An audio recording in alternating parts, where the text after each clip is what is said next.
So what I'm saying, even though Genesis discussed Adam and Eve, it discussed Abraham, it discusses Jacob and the 12 tribes, y'all got to understand, nobody wrote of them individuals before Moses. So really the book cannot be no more ancient than Moses.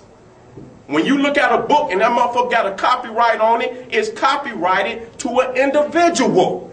And so, I mean, I went to college and we took classes on how to write a story.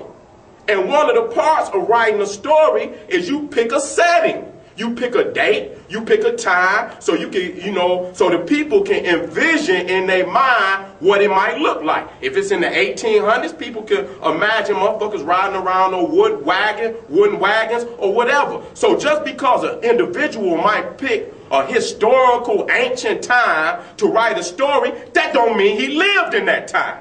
You got to look at the date in which the author, it copyrights the book. So the Bible cannot be no more ancient than Moses. So ain't nobody ever wrote of an Abraham, nobody ever wrote of a Shem or a Ham or a Noah until Moses. That's in about 1295 BCE. Okay? So if it's no Shem, then there's no Semitic. I don't know what motherfucker, and there cannot be an Arabia before an Arab. And the Arab comes from Ishmael, which comes from Abraham. But we understanding that this is a mythology. There's no fucking Shem. What is a Shemitic? They say Semitic, but they won't say Shemitic, so you can make the connection. It comes from Shem. It comes from the Noah mythology.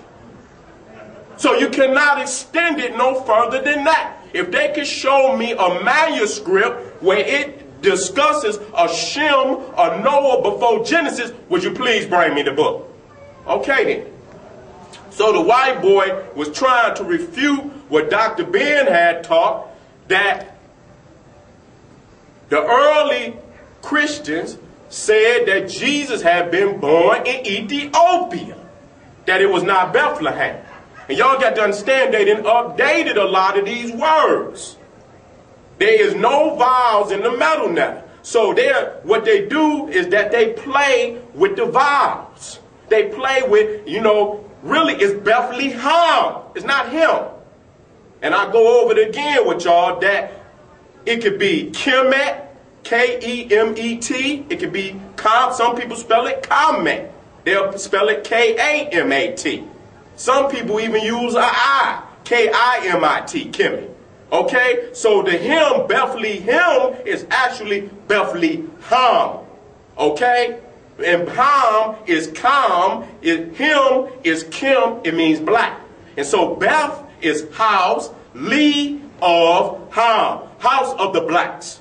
So in that time, any Greek or Roman, wherever black people live, they call that land Ethiopia. The fuck out of here, white boy. We know what the hell is going on. And so right here it says, and Miriam and Aaron spoke against Moses because of the Ethiopian woman whom he had married. For he had married an Ethiopian woman. But not, see, this is in Numbers chapter 2. This right here is in Exodus. This talks about how Moses fled after he killed Pharaoh's soldier. He fled and he went into the land of Midian. Now the priest of Midian had 7 daughters, and they came and drew water. And okay then, let's go through. And Moses was content to dwell with the man, and he gave Moses Zipporah, his daughter. Now you see, right here he says the priest of Midian. She's from Midian, but up here she's Ethiopian. Midian is only a tribal identification. It's not racial. All of them peoples was Ethiopians over there. Okay, they recognized them as Ethiopian. So this is the land of Midian. So that right there, I mean, they're showing you that they try to put these little lines up here to make you think that this is where the people stop. That's bullshit. Ethiopians all on the other side of what you call Arabia. There is no fucking Arabia.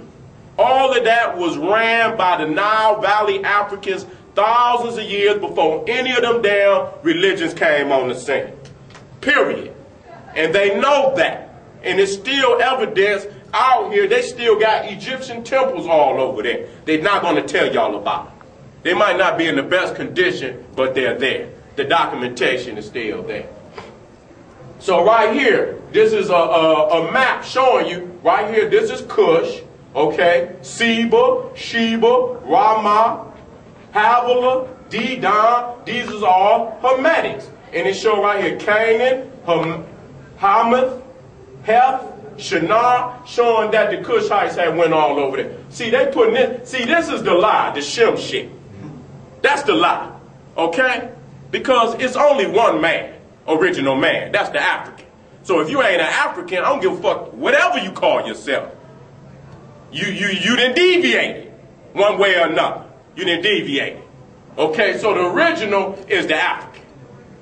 Now, they got some, I'm not going to deal with that white man. Now, this is Diodorus the Sicilians, Sicelus. Now, he lived around the 1st century BCE. He's another Greek. Now, here are some of the things that he says about Egypt. Now, he's dealing with Osiris. Osiris being come to the borders of Ethiopia, raised high banks on either side of the river, lest in the time of its inundation it should overflow the country more than was convenient, and make it marshy and boggy, and made floodgates to let in the water by degrees as far as necessary. Thence he passed through Arabia. Okay? Showing again. That is a saw that the Africans is taking the knowledge into Asia, bordering upon the Red Sea as far as to India. This is what the white boys saying in the 1st century BCE.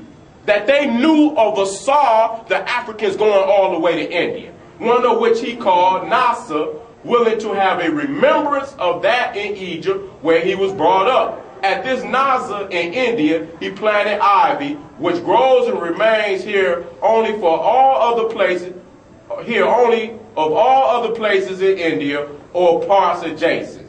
He likewise left many other marks of his being in those parts, by which the latter inhabitants are induced to believe and do affirm that this God was born in India. So that's when you get your Buddha, that's where you get your Krishna from. Now he's saying it in the 1st century BCE that the Africans had went all the way to India. That's why you see had a root with the sacred cow. We got the evidence, nigga.